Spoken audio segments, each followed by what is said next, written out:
I met Rockefeller through a female attorney I knew who called me up one day and said, one of the Rockefellers would like to meet you. I had made a video called Mad as Hell, and he'd seen the video and wanted to meet me and knew I was running for governor of Nevada.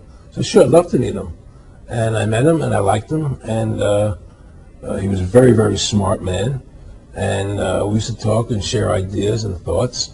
And he's the one who told me 11 months before 9/11 ever happened that there was going to be an event. Never told me what the event was going to be, but there was going to be an event, and out of that event, we were going to invade Afghanistan to run pipelines from the Caspian Sea. We were going to invade Iraq, to take over the oil fields, establish a base in the Middle East, and make it all part of the New World Order. And we'd go after Chavez in Venezuela. And sure enough, later 9/11 happened, and I remember he was telling me how you're gonna see soldiers looking in caves for people in Afghanistan and Pakistan and all these places, and there's gonna be this war on terror, which is no real enemy, and the whole thing is a giant hoax, but it's a way for the government to take over the American people. He told you it was going to be a hoax. Oh yeah, oh yeah. There's no question. He says there's going to be war on terror, and he's just laughing. There's no who are we fighting? I mean, why do you think 9/11 happened, and then nothing's happened since then? Do you think that our security is so great here that these people who pulled off 9/11 were able to can't knock down another plane? Come on, it's ridiculous. 9/11 was done by people in our own government and our own banking system to perpetuate the fear of the American people and to subordinate themselves to anything the government wants them to do. That's what it's about, and to create this war, this endless war on terror. And that's why and that was the first lie. And the next lie was going into Iraq, to get Saddam Hussein out with his weapons of mass destruction.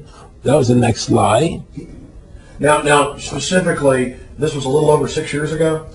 This was 11 months before 9/11. Yeah. And Nick Rockefeller, who's a lawyer, he's become your friend over the previous years, and he's saying to you that there's going to be this big event, and then out of that we're going to have a war on terror, and it's just going to go on and on. Right, an endless war on terror without any real enemy.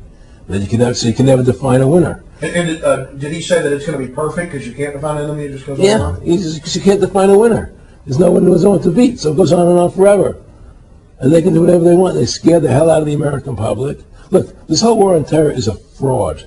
It's a farce. It's very difficult to say it out loud because people are intimidated against saying it. Because if you say it, they want to make you into a nutcase. But the ultimate goal that these people have in mind is the goal to create a one-world government run by the banking industry, run by the bankers, and they're doing it in sections. The European currency, the euro, and the European Constitution is one part of it. Now they're trying to do it in America with the North American Union, right? And they want to create a new currency called the Amero, right? And the whole agenda is to create a one-world government where everybody has an RFID chip implanted in them. All money is to be in those chips, right? There'll be no more cash. And this is given me straight from Rockefeller himself. This is what they want to accomplish. And all money will be in your chips. And so instead of having cash, anytime you have money in your chip, they can take out whatever they want to take out whenever they want to.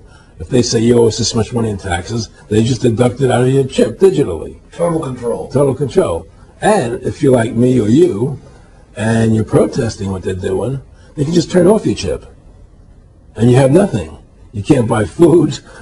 You can't do anything. It's total control of the people. So they were trying to recruit you, and didn't it come down to the point of, hey, we are here to recruit you, and don't worry, your chip's going to say, don't mess with us. This guy's don't touch. Yeah, yes, that did happen. Now, I was definitely being recruited, but it's more subtle than that. Well, in your words, just go through the process, and then what he said. Well, what it is remember we were friends, and we used to go to my house a lot. We'd have dinner, we'd talk, and he'd tell me about business investments that he get involved in, you know, or they would help me with this business investment or that business investment. And was I interested in joining the Council on Foreign Relations? You know, I would have to get a letter to join them, but was I interested in that? And you know, just stuff, you know, leading you on. And I used to say to him that I never really did that because that wasn't where I was coming from. You know, as much as I like you, Nick, you know, your ways and my ways we're on the opposite side of the fence. You know, I don't believe in enslaving people.